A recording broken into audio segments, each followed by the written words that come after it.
There's not much good that one can say about finding yourself in oppressive circumstances, but one thing that can be said about it historically is that it sometimes, not always, but it sometimes does create the context for an incredible creativity and an incredible cultural response to the circumstances that one finds oneself in. Humor, music, drama, the art forms are ways of dealing with the circumstances that one finds oneself in, good, bad, and indifferent. Mardi Gras Indians do this. They do it in the same way people do it all over the world, and they don't have to know that it's part of a larger tradition that human beings do everywhere. Neighborhoods of blacks who live throughout New Orleans have something to be included in, have something to create community out of, have something to feel both a part of and to be proud of that was denied them by nothing more significant than the color of their skin. And the fact that they came forced in boats to be slaves in this country. All of these things make them more than interesting. They make them one of the most important stories of what human beings are about.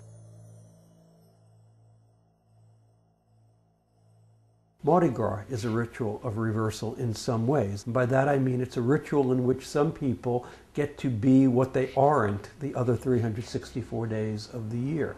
They get to express things that otherwise might in fact be suppressed under normal political circumstances. The celebrations and the rituals that have developed into the Mardi Gras Indian tradition are in fact an alternative to participation in white Mardi Gras. White Mardi Gras excluded blacks in New Orleans and other places. White Mardi Gras, the Mardi Gras celebrations that trace to the Spanish, come through the Civil War, are connected, unfortunately, but quite really, to the Ku Klux Klan and other such secret societies.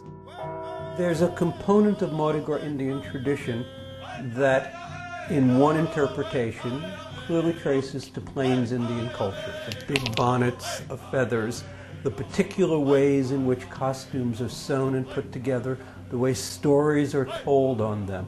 Clearly some of this comes from Plains Indian cultures, which, by the way, were cultures that were created in response to culture change. The music that's been created by black culture, including Mardi Gras Indian culture, is the result of some of those unfortunate conditions that people were made to suffer through and are being made to suffer through today. Even though they were separated from other members of their group, even though they were enslaved, put into chains, and many died along the way, they still carried the culture. And when given the opportunities and the context for expressing it, they did. They came together with other people who may not have been from their own villages, from their own tribes, from even the exact areas that they themselves came from. They created a woven fabric of a new culture from it. That's what cultures do. That's what people do. This is a survival mechanism. This is a way of asserting humanness in the face of this horrible historical oppression that others have caused to happen.